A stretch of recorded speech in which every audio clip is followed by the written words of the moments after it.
Are you struggling to find the motivation to work out, get healthier, get more fit, have more energy, hit your fitness goals this year, or at least stay consistent with what you've already started?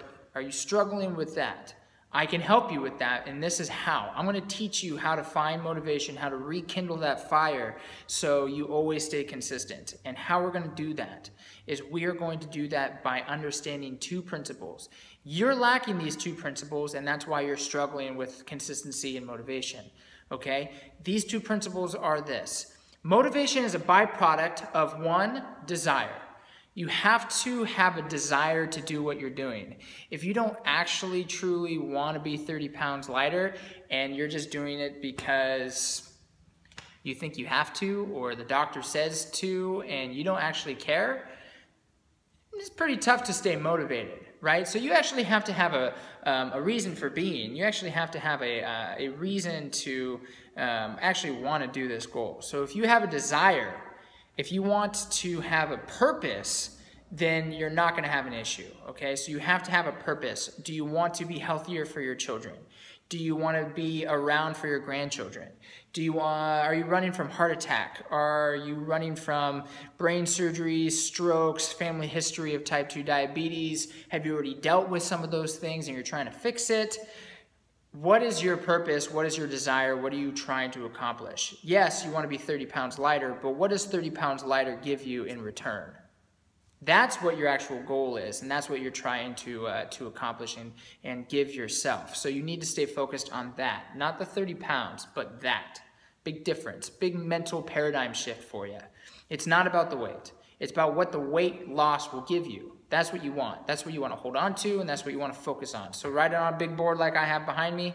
Write it on there. Put it on your fridge. Do whatever it takes. But remember why you're walking into a gym to begin with.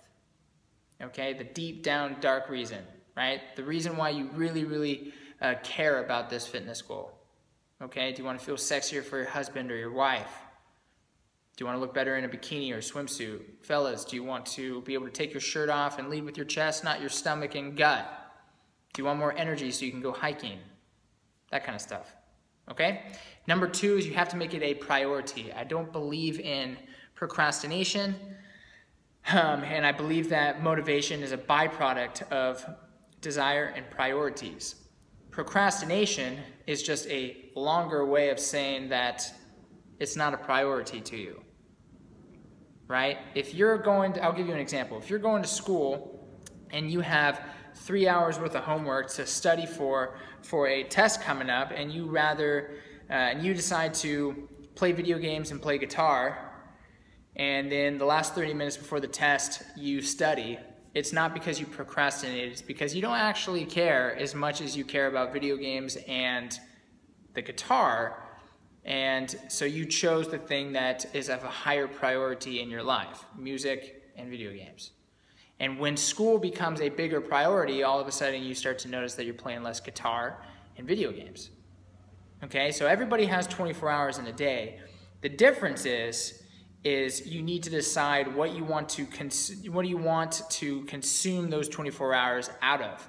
What do you want to spend the most time on? If spending the most time free time that you have on gardening, if you would rather do that, then you can't say that fitness is a priority for you, because it's not as big of a priority as your garden is.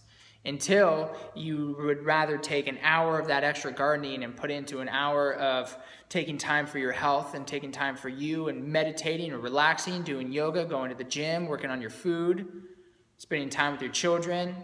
Until that paradigm shift happens and you take a little bit of time from other things and move it into your own health and quality of life, fitness is not going to be a priority for you. So you have to make it a priority in your life. I promise you. I'll give you another example.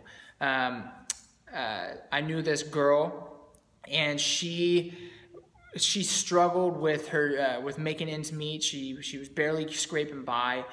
She worked 2 jobs.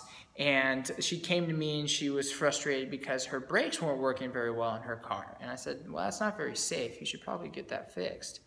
And she said, yeah, I know. And she has a lot of tattoos and things like that, which is totally fine. And she comes in, and I see her a few weeks later, and she comes in with a brand new tattoo. And I said, I really like your tattoo.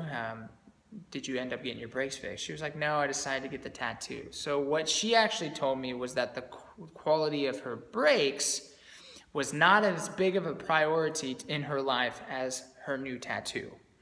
She values that more.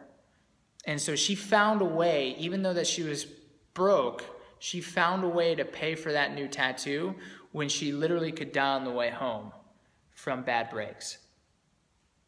Okay? So if you're struggling to find motivation, you're probably falling short, you're probably having issues in one or both of those categories. Desire, understanding what this weight loss, what this strength training, what this injury prevention, what this journey is going to give you later is what you need to be focusing on, because that's the thing that makes you smile.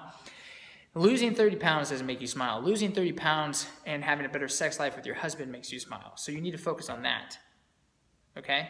And understanding that it needs to be a priority in your own life. You have to choose you at some point.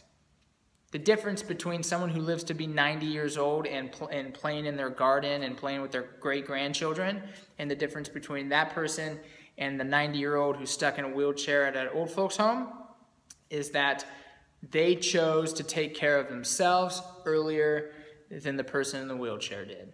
When the person in the wheelchair decided that he or she was important enough, it was too late. When you're 90 and it's over, you got one shot, and if you blow it, there's nothing really anybody can do. I mean, you can try, but it's going to take you a really long time. But you're 90, 95 years old, it's over for you. So you get one shot to make this life how you want it to, how you envision it, and how you want to make it. So choose wisely, make your choices correctly, and invest your time into the things that are really going to matter to you later down the road. Most of it is family and ourselves, because we care about our family.